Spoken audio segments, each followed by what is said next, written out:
Hello bachcho, let's read the given question. The question says the temperature entropy diagram of a reversible engine cycle is given in the figure. Its efficiency is option A 1 by 4, option B 1 by 2, option C 2 by 3, option D 1 by 3.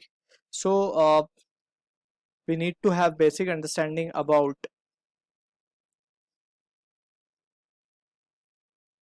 Entropy. So entropy क्या है basically, अगर इसको हम define करें so it is the measurement of randomness. ठीक है, सो randomness को major करने वाली चीज को we have means considered as to be the entropy. So entropy को डिनोट हम एस से करते हैं. ठीक है, that's the definition and it is a bit a hypothetical concept. और यहाँ पे एंट्रोपी और जो टेम्परेचर का मैथमेटिकल रिलेशन है that we can write it over here as delta S is equals to Q upon T. ठीक है ना. सो ये रिलेशन है between entropy, heat and the temperature.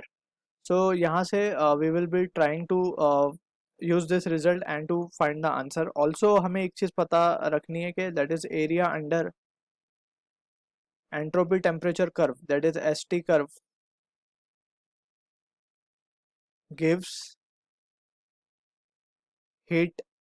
ठीक है, अब यानी कि बेसिकली हीट सप्लाई और heat rejected we can say. So heat basically Q देता है एरिया अंडर ST कर्व.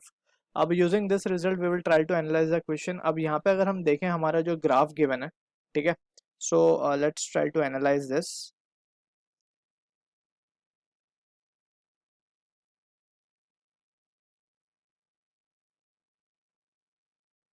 ये हमारा ग्राफ गिवन है. ठीक है,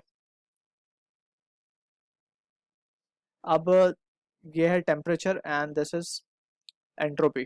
जैसे हमने डिस्कस किया area under this gives us what, that is heat. तो अगर मैं पूरे का यहाँ पे एरिया देखूं so this will be the area for the first case. ठीक है ना, इतनी हीट इसे मिलेगी.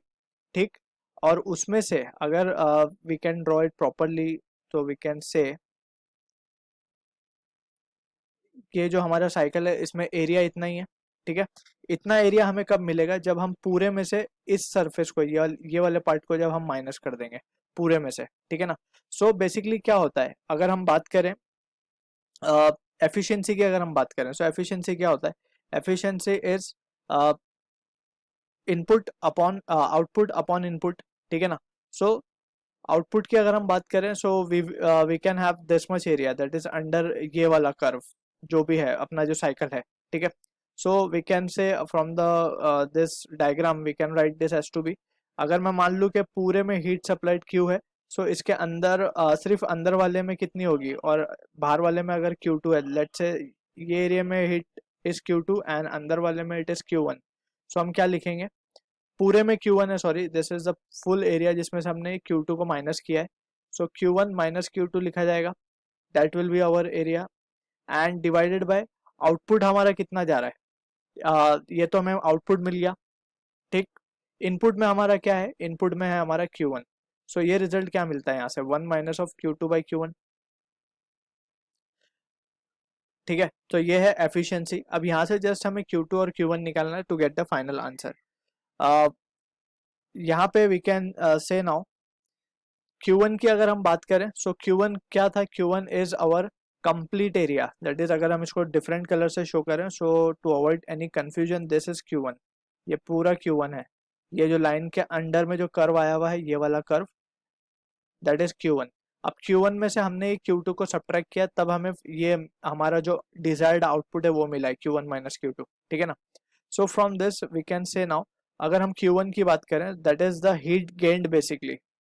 ठीक, सो Q1 को हम क्या लिख सकते हैं, Q1 विल बी एज हमने डिस्कस किया area under ST curve. So पूरे का एक तो ये ट्राइंगल का एरिया आएगा that is half into base की अगर हम बात करें so this is our height and base ये हो जाएगा S0 से 2S0. ये बेस होगा basically, base will be S0 into और ये हो जाएगा हमारा 2T0 और T0 से ये T0 हो जाएगा प्लस. अब ये तो हो गया ट्राइंगल का. अब इसके नीचे वाला एरिया भी हमें लिखना होगा. So this will be a rectangular section जो कि हो जाएगा S0 इंटू T0. ठीक है, सो इससे हमें क्या मिलेगा, ये 3/2 S0 T0. सो ये हमें मिल गया पूरा Q1. ठीक है ना. अब हमें निकालना है Q2. Q2 को अगर हम देखें सो Q2 को क्या लिख सकते हैं हम? Q2 can be written as just S naught T naught, ठीक। सो अब हमें चाहिए Q1 माइनस Q2 जो कि हमारा मेन एरिया है, that will be giving us the value as 3/2 में से वी विल सब्ट्रैक्ट दिस, तो ये हमें मिलेगा 1/2 S नॉट T नॉट, ठीक है। अब just we need to divide the value and get the efficiency, ठीक है। So we can write efficiency क्या हो जाएगा हमारा 1/2 S naught T naught upon, ये जो रिजल्ट है हमारा that is we can write this as to be Q1 क्या मिला हमें 3/2 S नॉट T नॉट। सो यहाँ से जो रिजल्ट आ रहा है वो आ रहा है 1/3, जो कि मैच होगा हमारा ऑप्शन डी के साथ। I hope you understood the solution. All the best.